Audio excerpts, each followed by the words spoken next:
Assalamualaikum warahmatullahi wabarakatuh. Perkenalkan, nama saya Suciastuti dengan NIM A321249095. Di sini saya akan menjelaskan terkait materi dari mata kuliah Pengantar Hukum Indonesia oleh dosen pengampu Bapak Dr. Hasdin SPD MPD. Judul materi yang akan saya jelaskan yaitu Pluralisme Sistem Hukum Indonesia. Pertama-tama saya akan menjelaskan pengertian dari pluralisme sistem hukum.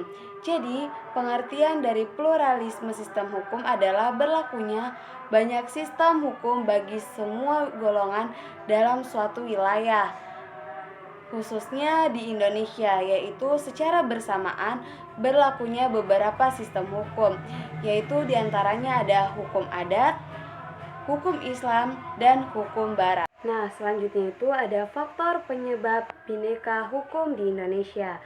Yang pertama itu faktor etis, yaitu keanekaragaman hukum adat kita karena kita terdiri dari bermacam-macam suku bangsa. Selanjutnya itu ada faktor yuridis, yaitu terdiri dari penggolongan penduduk pada pasal 163 IS dan pengelompokan hukum pada pasal 131 IS. Untuk mengatasi kebinekaragaman hukum dapat ditempuh dengan cara yang pertama itu unifikasi hukum, yaitu memberlakukan satu jenis hukum untuk semua golongan penduduk dalam satu wilayah atau daerah. Contohnya itu UU-PA dan Undang-Undang Nomor 1 Tahun 1974 yang membahas tentang perkawinan. Selanjutnya itu ada kodifikasi hukum. Kodifikasi hukum yaitu pengumpulan hukum-hukum sejenis ke dalam satu kitab yang disusun secara sistematis dan lengkap. Contohnya itu ada KUHP, yang kedua itu KUHP, dan yang terakhir itu ada KUHD. Nah, selanjutnya itu ada sejarah pluralisme sistem hukum di Indonesia. Pedoman politik Hindia Belanda terhadap hukum di Indonesia dicantumkan ke dalam yang pertama bagian A, pasal 131 IS atau Indecisive Stateling yang menggantikan ER atau Regering Reglement pada pasal 75 yang pokok-pokoknya adalah perintah kodifikasi, hukum perdata dan dagang, begitu pula dengan hukum pidana, dan pidana itu harus dikodifikasi atau ditulis dalam kitab undang-undang. Nah, selanjutnya itu ada asas konkordante atau korkodansi, yaitu hukum yang berlaku bagi golongan Eropa harus dipersamakan atau dikordansi dengan hukum yang berlaku di Indonesia.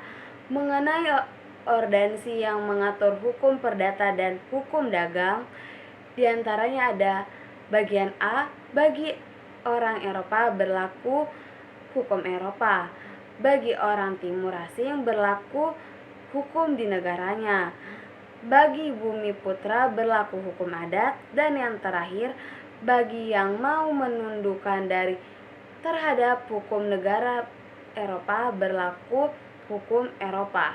Nah, selanjutnya itu pada pasal 161 IS atau Indecisive Stateling, pembagian golongan penduduk menentukan.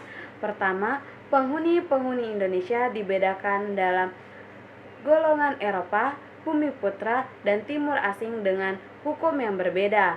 Golongan Eropa terdiri dari orang Belanda, orang Eropa kecuali Belanda, orang Jepang, Amerika, dan Australia, dan yang terakhir anak yang lahir sebagai anak yang diakui sah oleh yang tersebut di atas dan keturunan.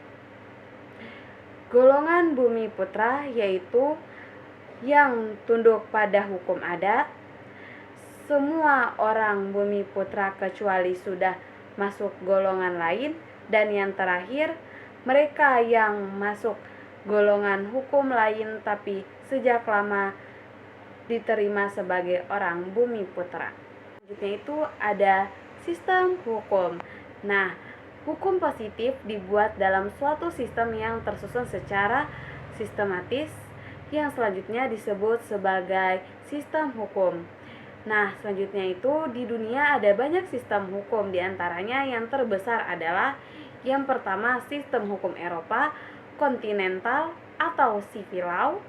Yang kedua itu sistem hukum Anglo-Amerika atau Anglo-Saxon. Yang ketiga itu sistem hukum Islam. Dan yang terakhir itu sistem hukum adat atau Van Vollenhoven. Baik, hanya itu mungkin yang dapat saya sampaikan.